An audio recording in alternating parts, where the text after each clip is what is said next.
When you don't want the divorce, but your spouse is filing anyway, it's excruciating. The suffering can be intense. But when that divorce also violates your religious beliefs or what you believe God wants for you and for her, that suffering can become excruciating. And often, I know a lot of people associate a strong religious faith or a strong relationship with God as a resource during hard times, during trials and tribulations in our lives. But when you're going through divorce and divorce violates the tenets of your religion, it actually can increase the suffering and it can become incredibly isolating and painful for people going through divorce.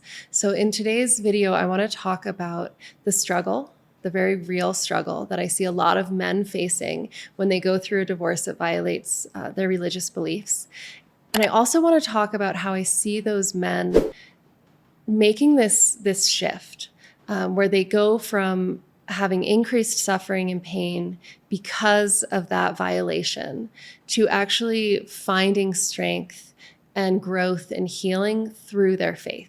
Because I've seen that transition happen now across a lot of different religions. I've seen it with Catholics, Orthodox Jews, Muslims, Mormons. And I know it's happening for other people in other faiths as well. But those are the four that I've had quite a bit of personal experience with as a divorce coach for men. Full disclosure, I am not a religious person myself. And so it has been a real honor and a truly humbling experience for me as a coach to have the trust of the clients that I work with who do have these strong religious beliefs, because they know that I don't share them. And yet they allow me in anyway and allow me to be with them in this experience and to help them try to understand and work their way through it. And it has been such an eye-opening experience for me, both personally and also as a coach. And I have learned so much, and I have so much respect for the faith and the spirituality of my clients across these different religions. And there are some really common experiences that I've gotten to witness. And what has been really, really cool for me as a coach is to see that the way people find their way through this, it tends to be the same path.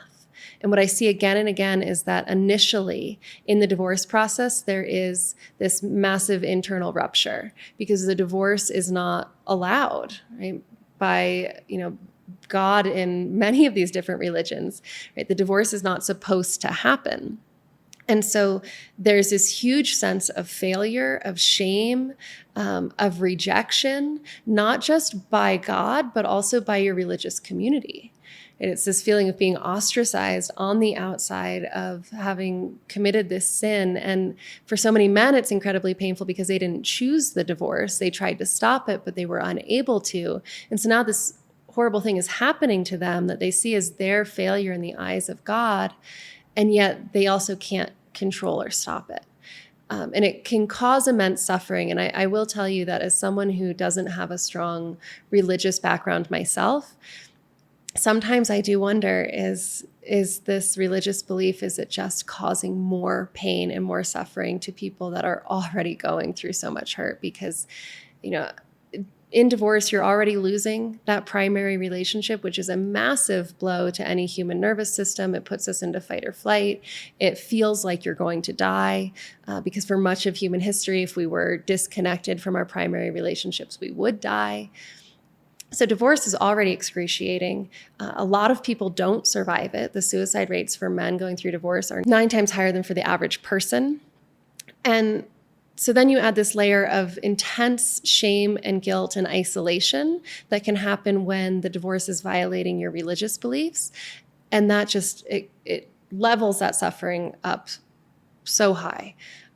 So there's a lot of very real pain and suffering that comes from this. However, I do see people finding two paths through this. So one of the things that I do with all of my clients, regardless of their religious beliefs, is I help them learn how to sit with their emotions. And we activate the medial prefrontal cortex, which is this watchtower part of the brain that talks to the limbic system. And I help them learn how to activate that part of the brain so that they can safely sit with an emotion and feel it without going into a fight or flight response. And what that enables people to do is to be with themselves in a painful state. So to be with themselves in grief, in anger, even in shame, without needing to run away, to escape, to hide, to buffer, to numb. And so as people do that, as they learn to be with their most painful and scary emotions and their most painful and scary thoughts, they start to get to know themselves. And they start to find a lot of compassion for themselves because they start to understand where those feelings are coming from. And they get to start to see themselves more clearly. And again and again and again, when I do this work with people who have a religious background, whether they're Catholic or Muslim or Jewish or Mormon, when they do that work, they tell me that they feel closer to God. And I have gotten to have some of the coolest spiritual conversations with people from such a diverse range of religions. And the basic theme that they come to again and again is this sense that they have a personal connection with God, and that they feel the love and compassion in that relationship. As someone who's not particularly religious myself, and getting to see this happen in people from such a diverse range of beliefs, it's really, really interesting.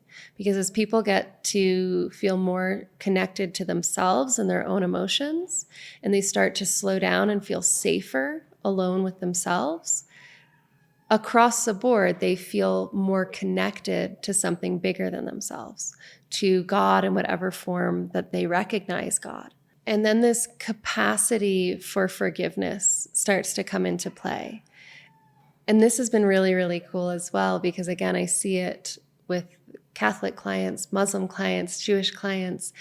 They have these two different shifts in awareness. They start to see themselves as worthy of compassion and forgiveness, which is huge when you're carrying with you shame and the sense of this massive sin or breaking a vow before God, right? So to feel worthy of forgiveness and compassion, to feel that from yourself or from your God is massive for people's mental and emotional and physical well-being.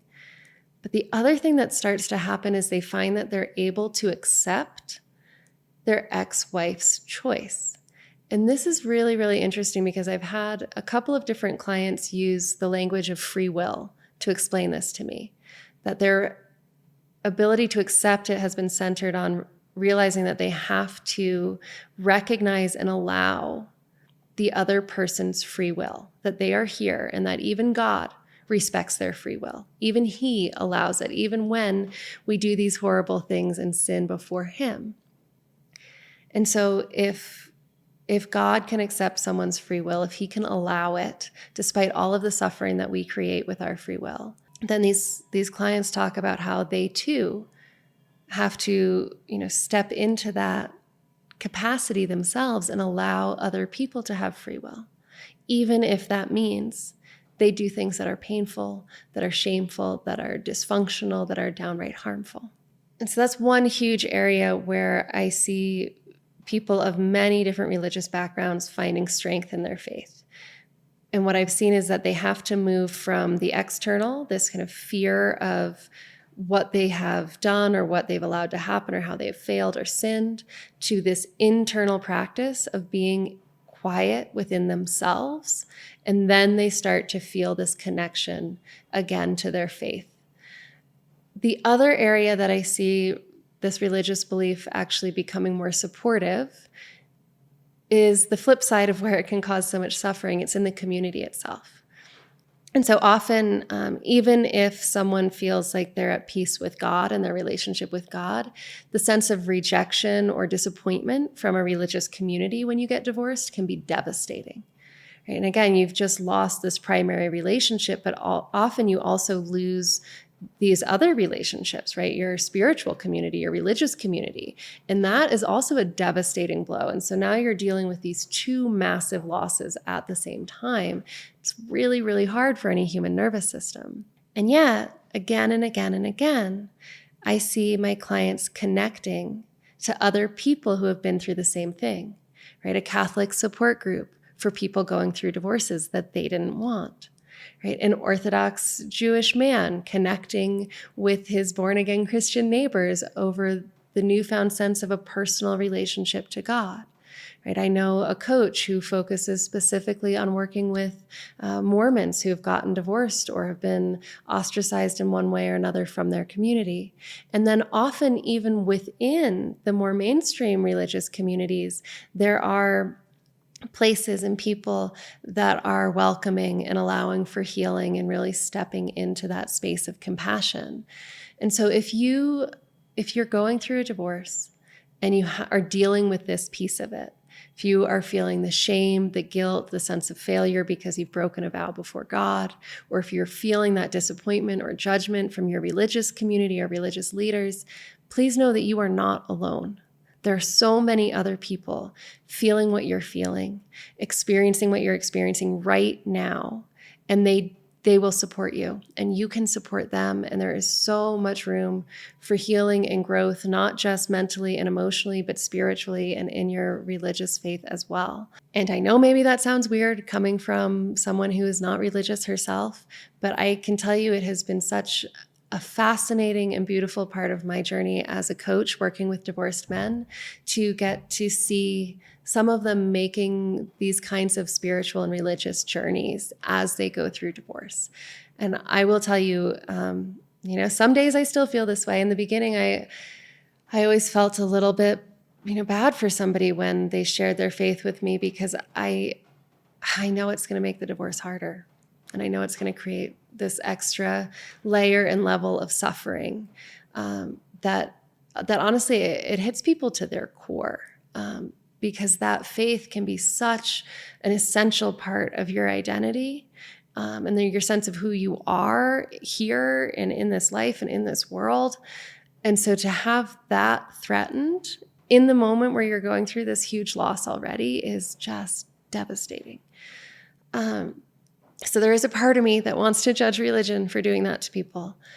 But I do see these transformations. And I have to say that they are beautiful. They are inspiring.